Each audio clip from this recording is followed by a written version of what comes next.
11 जून 2024 को यूपी के बुलंदशहर से कुछ लोग कब्रिस्तान के पास से गुजर रहे होते हैं और उनकी नज़र कब्रिस्तान के अंदर पड़ती है। तो उनकी नज़र पड़ने के बाद में कुछ ऐसा दिखाई पड़ता है जो कि एक हॉरर मूवी के अंदर दिखाई पड़ता है। वहाँ पर एक महिला की लाश मिलती है। पहले तो वो कुछ लोग समझते हैं कि शायद गर्मी ज़्यादा है, इसके कारण किसी महिला को चक्कर वगैरह आ गया है, इसलिए मतलब बेहोश हो गई है। तो कुछ लोग उसके पास में जाते हैं। पास में थोड़ा सा ही पास जाने के बाद में उन्हें वहाँ पर खून के धब्बे दिखाई पड़ते हैं। उसके बाद में उन्हें पता चल जाता है कि यहाँ पर ये महिला का खून हो चुका है या ये गिर के मर चुकी है। तो वो लोग वहीं पर पुलिस को बुलाते हैं और वहीं पर पुलिस पहुँचती है। पुलिस पहुँचने के बाद में उस महिला का पता चलता है वो लाश और किसी की नहीं, आसमा की होती है। और उसका खून एक जो कि पागल लड़का जो अपनी माइंड से सनकी होता है, अदनान नाम का लड़का जो कि उससे बहुत ज़्यादा प्यार करता है, उसी ने ही आसमा की जान ली हुई होती है। तो जानते हैं इस पूरी ही स्टोरी के बारे में और इस पूरी ही वारदात के बारे में। तो बने रहिए वीडियो के अंदर। तो शुरुआत करते हैं।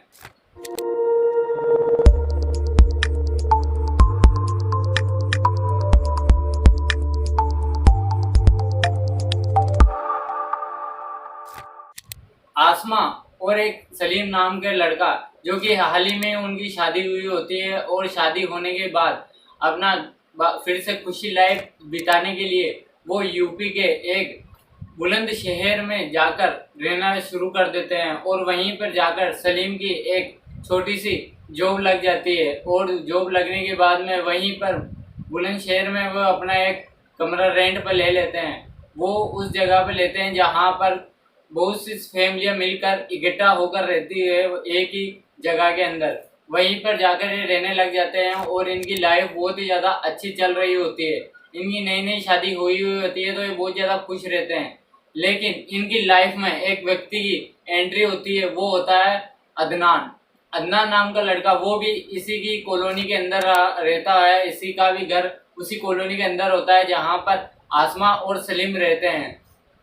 जब सलीम कमाने के लिए घर से निकल जाता है और जब घर पर शाम को लौटता है तो घर पर अकेली आसमा रहती है। और दूसरी उसी के पास में रहने वाला अदनान तो भी शादीशुदा होता है। लेकिन उसकी एक दिन नज़र आसमा पे पड़ती है और आसमा पे नज़र पड़ने के बाद में उसको प्यार हो जाता है। ये जो अदनान नाम का लड़का है बेसिकली मतलब बॉलीवुड फिल्मों से बहुत ज़्यादा एक्सपायर होता है। इसको मतलब ये कोई भी मूवी वगैरह देखता है तो उसको अपनी खुद को उस मूवी की तरह ढाल लेता है। मतलब इसको हीरो बनने का शौक होता है। ये कोई सी भी मूवी देखता है तो उसके डायलॉग वगैरह बोलना शुरू कर देता है। और ये पता चला है कि ये काम वगैरह तो अभी पता नहीं चला कि काम वगैरह क्या करता था, घर कैसे चलाता था। बाकी जो इसकी जब नज़र आसमा में पड़ती है तो ये आसमा को नोटिस करना शुरू कर देता है और उससे दोस्ती का हाथ बढ़ाने की कोशिश करता है। और जब सलीम भी काम पे चला जाता है तो आसमा भी घर पर अकेली होती है तो वो भी इसे नोटिस करती है कि अदनान उसे देखता है और बात करने की कोशिश करता है। तो धीरे धीरे अदनान और आसमा दोनों आपस में बात करना शुरू कर देते हैं और बातों ही बातों में इनको प्यार हो जाता है। और ये जो दो प्यार होने के बाद में दोनों ही की अलग अलग शादी हुई होती है तो ये अपने लाइफ पार्टनर को धोखा दे रहे होते हैं। जो कि सलीम काम पर जाने के बाद में आसमा अदनान से बात करती थी और अदनान के जो अदनान था जो कुछ कमाता करता तो था नहीं और वह पता नहीं घर गृहस्थी कैसे चल रही थी इसकी। तो ये धीरे धीरे मतलब रिलेशनशिप में आ जाते हैं। तो कुछ टाइम बाद में ही जिनकी मतलब बातें शुरू हो जाती है, आपस में बात करना ज़्यादा शुरू कर देते हैं। तो कुछ टाइम बाद में जब सलीम को इसकी पत्नी की बात पता चलती है कि ये अदनान नाम के लड़के से बात करना शुरू कर चुकी है, मैं जब काम पे जाता हूँ, तो फिर ये ना उस घर को खाली कर देता है। उस खाली करके आसमा को साथ लेके वहीं शहर में कुछ दूसरी जगह पर जाकर रहना शुरू कर देता है। तो वो सोचता है कि अगर हम दूर जाके रहेंगे तो ये इनसे बातचीत नहीं होगी, क्योंकि वो उसे पत्नी को भी समझाता है आसमा को कि अदनान से दूर रहे और इसकी वजह से हमारे लड़ाई झगड़े बढ़ना शुरू हो चुके हैं।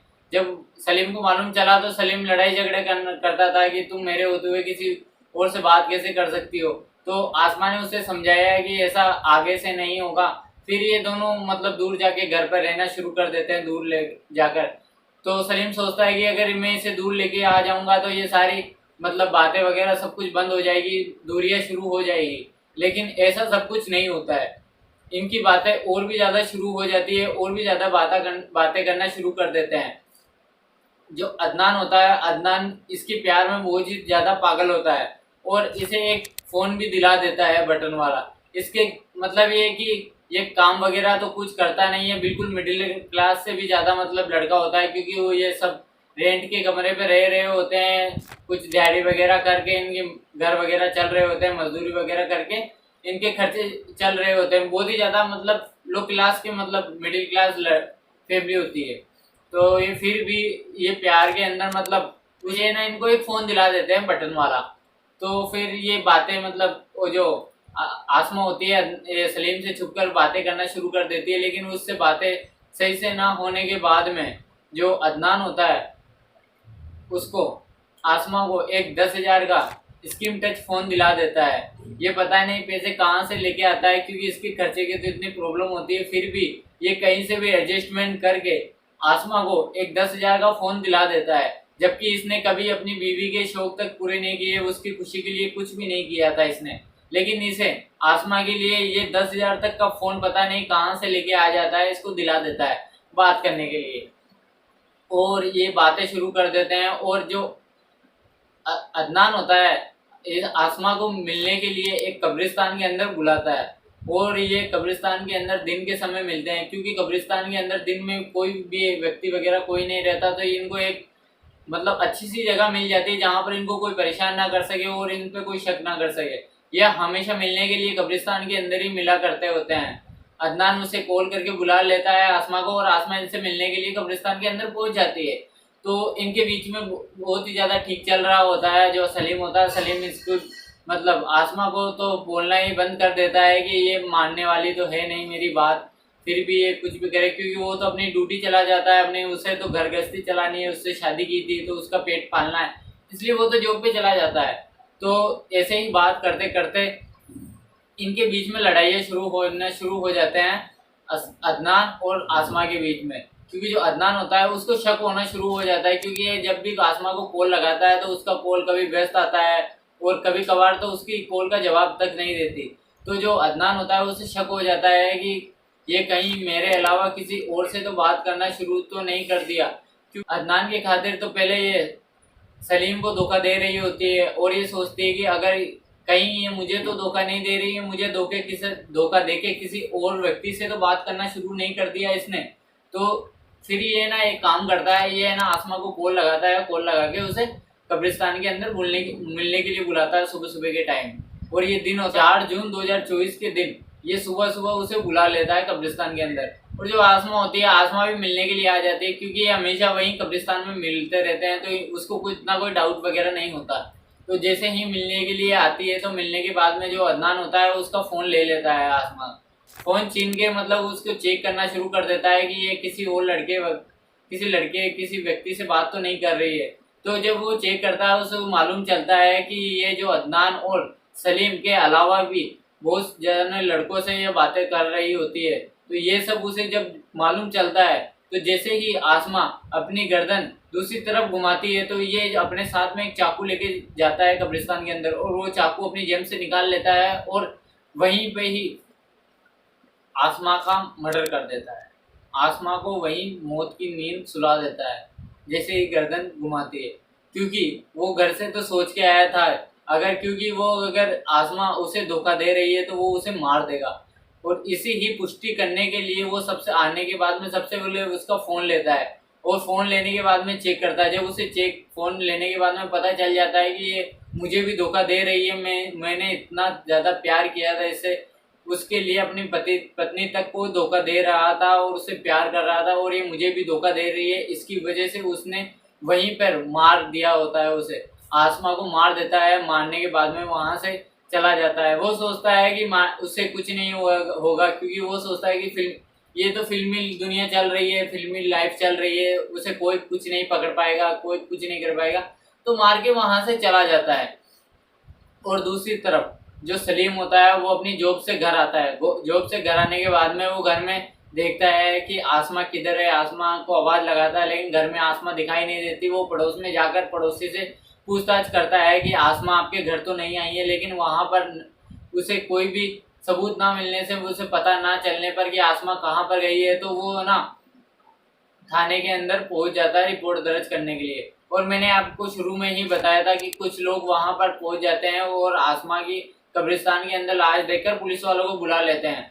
तो जो पुलिस वाले होते हैं वो तो उसकी छानबीन कर रहे होते हैं, लेकिन उसका पता नहीं चलने के बाद में जब शाम को जब रिपोर्ट दर्ज होती है कि गुमशुदा की कि कोई महिला गुमशुदा है, सुबह से घर पर नहीं पहुंची, तो उन्हें कंफर्म हो जाता है कि ये महिला और कोई नहीं आसमा ही है। तो जो पुलिस वाले होते हैं ये सलीम को थाने के अंदर बुला लेते हैं और बुलाने के बाद में पूछताछ शुरू कर देते हैं कि आपकी महिला धर्मपत्नी होती है वो वहाँ पर क्या कर रही थी और उसका किसी के साथ दुश्मनी वगैरह झगड़ा वगैरह है क्या आपका किसी के साथ। तो जो सलीम होता है, सलीम को पता हो, सलीम को थाने के अंदर साफ साफ बता देता है कि ये एक अदनान नाम का लड़का होता है जो कि उसे परेशान कर रहा होता है और खूब दिनों से ये दोनों आपस में बातें भी कर रहे होते हैं। तो फिर जो पुलिस होती है यहाँ पर अदनान को उठा लेती है। अदनान को उठाने के बाद में उससे पूछताछ शुरू कर देती है और पूछताछ शुरू करने के बाद में पुलिस वाले तक भी शॉक हो जाते हैं, क्योंकि जो अदनान होता है उसके चेहरे पे बिल्कुल भी शिकंज वगैरह कुछ भी नहीं थी। उसे कोई मतलब डर वगैरह कुछ भी नहीं था, उसे पछतावा वगैरह कुछ नहीं था कि उसने एक महिला की जान ले ली, और वो भी किसकी, जिससे वो बहुत ज्यादा प्यार करता था। उसे कुछ भी डर वगैरह कुछ चेहरे पे कुछ भी मतलब ऐसा नहीं था कि मैंने किसी महिला को मार दिया है, उस आसमा को मार दिया है। वो तो हंस रहा था। और उसकी जब उससे पूछताछ की जाती है, मैं उसकी आपको क्लिप दिखा देता हूँ कि उसकी पूछताछ के दौरान वो क्या बताता है। बल्लू बल्लू हाँ, क्यों हत्या की, क्या मामला था? क्यों हत्या करी? मोहब्बत में धोखा दे दिया अच्छा, और धोखे देने की सजा एक ही है, सिर्फ मौत। बल्लू संजय फैन हूँ संजय का सर में। हाँ, और बिल्लू संडा कहाँ है इस वक्त? बिल्लू सांडा तो मर गया, हाँ, एनकाउंटर कर दिया उसका। अच्छा, और क्या, मेरा का एनकाउंटर कोई होगा भाई? एक मर्डर करा है मैंने तो, 10 मर्डर कोई करे। जब 10 मर्डर करूँगा तो मेरा भी एनकाउंटर हो जाएगा, खत्म बात। इससे क्या बात है? तो मोहब्बत में धोखा दिया, तुमने मार दिया। और क्या, मोहब्बत में धोखा देवे या दोस्ती में धोखा देवे, मैं तो उसे भी मार दूंगा, दोस्तों को भी मार दूंगा। बम बनाने तो ना आता, सीख जम्मा, कोई बात नहीं। टैंकर हो जी ऐसी चीज़ है, अच्छा। सीख जम्मा। कंप्यूटर चलाने सीख जाते हैं। हाँ, हाँ, तो मैं भी सीख जम्मा, घर वालों पे। तो आप वीडियो के अंदर साफ दिखाई दे सकते हैं कि उसे कुछ भी फर्क नहीं पड़ रहा होता है। वो एक अभी भी फिल्मी दुनिया के अंदर जी रहा होता है। वो तो यह तक भी बोलता है कि अगर उसे प्यार में उसने धोखा दिया इसलिए उसने उसकी जान ले ली, उससे मार दिया।